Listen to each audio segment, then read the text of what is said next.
नमस्कार दोस्तों।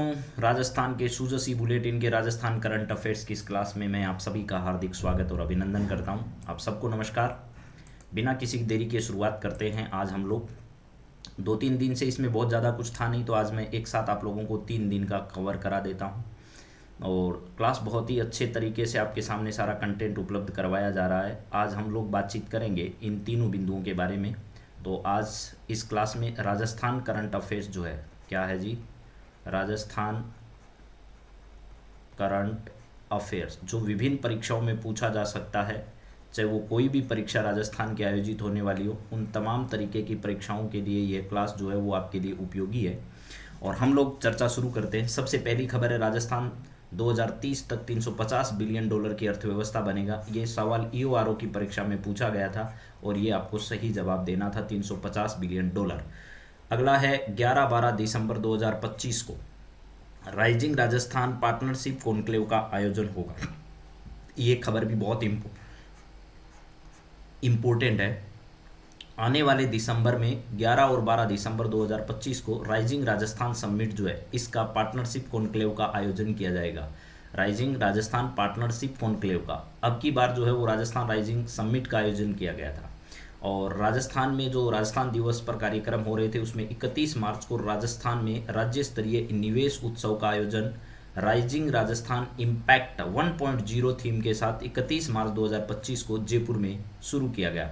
Rising Rajasthan impact 1.0 जो है, इसका आयोजन राजस्थान के जयपुर में 31 मार्च को किया गया। तो हम अब सभी बिंदुओं को आगे बढ़ाते हैं और आज की क्लास की शुरुआत में जानते हैं कौन कौन से सवाल आपके लिए इम्पोर्टेंट है। सबसे पहला सवाल है, राज्य स्तरीय निवेश उत्सव कब मनाया गया।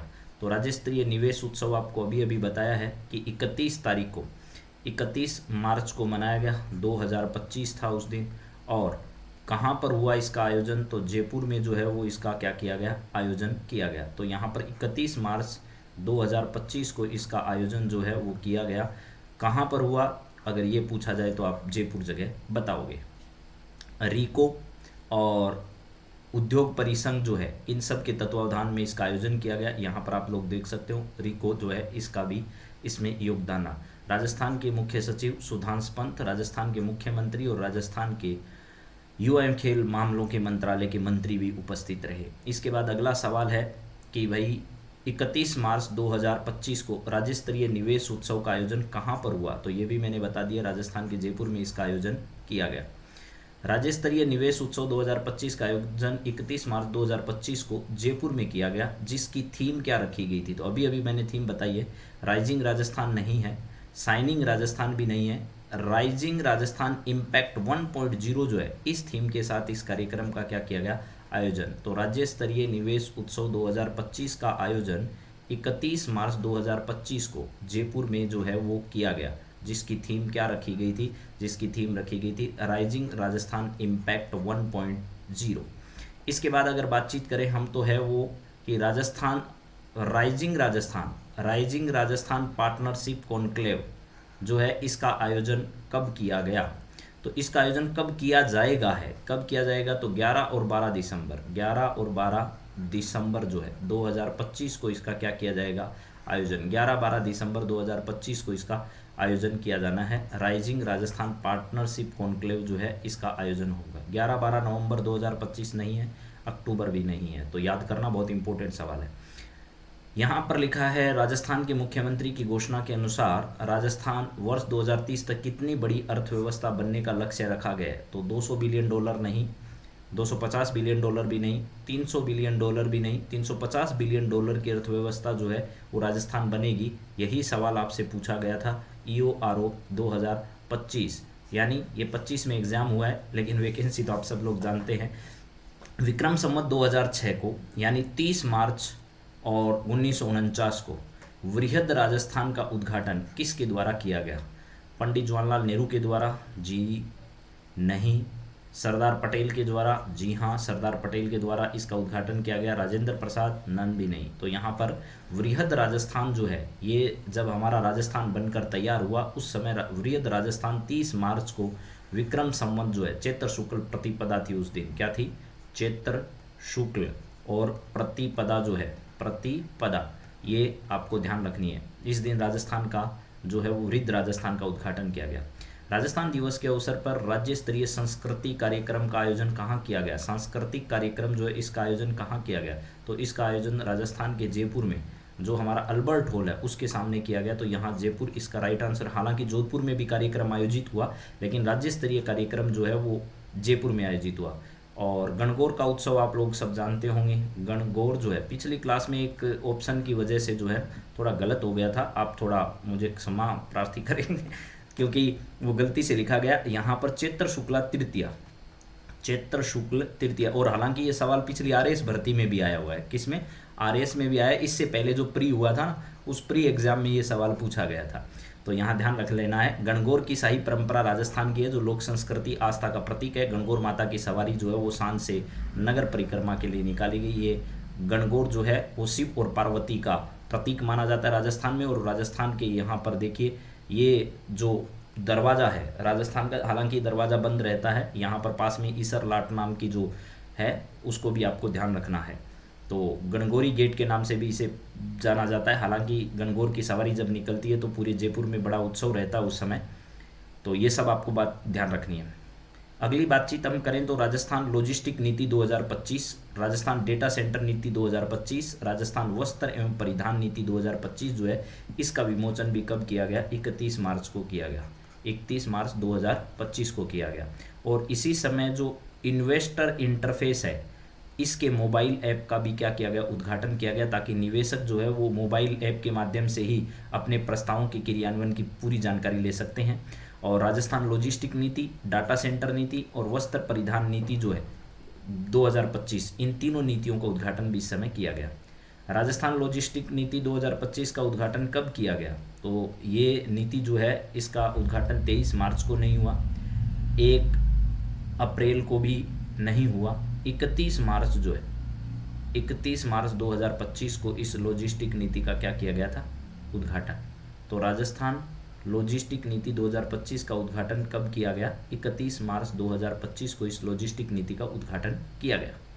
इसके बाद अगर बात करें राजस्थान डेटा सेंटर 2025 और राजस्थान वस्त्र एवं परिधान नीति 2025 का विमोचन 31 मार्च 2025 को किसके द्वारा किया गया? तो डेटा सेंटर नीति और वस्त्र परिधान नीति का उद्घाटन और ये जो आपकी है लॉजिस्टिक नीति, इसका उद्घाटन भी राजस्थान के मुख्यमंत्री के द्वारा जो है वो किया गया। और राजस्थान के मुख्यमंत्री तो वर्तमान में सब जानते हैं, भजनलाल शर्मा जी। हरिभाऊ बागड़े जो हैं वो राजस्थान के क्या हैं? राज्यपाल हैं। राजस्थान के राज्यपाल हैं। नरेंद्र मोदी जी को दुनिया ही जानती है। और दिया कुमारी जी जो हैं राजस्थान की जो डिप्टी सीएम हैं वो हैं। राजस्थान में राइजिंग राजस्थान पार्टनरशिप कॉन्क्लेव 2025 का लोगो जो है इसका उद्घाटन 31 मार्च 2025 को किसके द्वारा किया गया? तो इसका जो लोगो है इसका उद्घाटन भी राजस्थान के सीएम के द्वारा ही किया गया। और कब किया गया? 31 मार्च को 2025 को जयपुर में ही किया गया। हरिभाऊ बागड़े द्वारा नहीं, भजनलाल शर्मा जी द्वारा किया गया, प्रेमचंद बैरवा जी नहीं, दिया कुमारी जी नहीं। तो ये सब ध्यान रखना। राजस्थान के 2 डिप्टी सीएम और 1 सीएम का कंसेप्ट राजस्थान में है, जो कि कई राज्यों में भी लागू किया गया। मुख्यमंत्री की घोषणा के अनुसार राज्य में कितने औद्योगिक क्षेत्र की स्थापना की जाएगी? राज्य में मुख्यमंत्री की घोषणा के अनुसार 18 नए औद्योगिक क्षेत्र जो है वो बनाए जाएंगे, जिसका कार्य जिम्मेदारी किसको दी जाएगी? रीको को दी जाएगी। तो 18 नए औद्योगिक क्षेत्र राजस्थान के अंदर क्या किए जाएंगे? स्थापित किए जाएंगे। 31 मार्च 2025 को जयपुर में आयोजित राज्य स्तरीय निवेश उत्सव के दौरान कितने निवेशकों का सम्मान किया गया? कितने निवेशकों का सम्मान जो है वो किया गया? 31 मार्च 2025 को कहाँ पर जी? जयपुर में आयोजित राज्य स्तरीय निवेश उत्सव, राज्य स्तरीय निवेश उत्सव के दौरान कितने निवेशकों का सम्मान किया गया? तो यहाँ ध्यान रखना है, राजस्थान के 25 निवेशक ऐसे थे जिनका क्या किया गया? सम्मान किया गया इस अवसर पर। ये निवेशक हैं और राजस्थान को सर्वश्रेष्ठ निवेश स्थल बनाने के लिए दूरगामी निर्णय जो है वो किए गए। मुख्यमंत्री ने इस अवसर पर इन सबको क्या किया? सम्मानित भी किया। राज्य सरकार के कर्मचारियों के महंगाई भत्ते में कितने प्रतिशत की बढ़ोतरी जो है वो की गई है? देखिए, केंद्र सरकार ने 1 जनवरी 2025 से, हालांकि इसकी घोषणा अभी की गई है, लेकिन 1 जनवरी 2025 से 53% के स्थान पर उसको बढ़ाकर 55% जो है वो डीए कर दिया गया है। यानी महंगाई भत्ता जो है वो 53% की बजाय कितना मिलेगा? अब 55% महंगाई भत्ता जो है वो दिया जाएगा। तो अब राज्य सरकार ने भी क्या कर दिया? ऐलान कर दिया है कि महंगाई भत्ता हम लोग भी क्या करेंगे? बढ़ाएंगे। और ये महंगाई भत्ता कितने प्रतिशत केंद्र ने बढ़ाया? 2% बढ़ाया। तो राज्य सरकार ने भी इसे 2% जो है कितने प्रतिशत? 2% में वृद्धि करते हुए अब राज्य सरकार ने भी 55% करने का क्या कर दिया गया है, ऐलान कर दिया गया है। 55% जो है वो राज्य सरकार महंगाई भत्ता जो वो देगी। महंगाई भत्ता जो है वो महंगाई के बढ़ने के साथ साथ राज्य के और केंद्र सरकार के जो कर्मचारी होते हैं उन कर्मचारियों को ये महंगाई भत्ता जो वो दिया जाता है, जो कि 1 जनवरी 2025 से लागू होगा।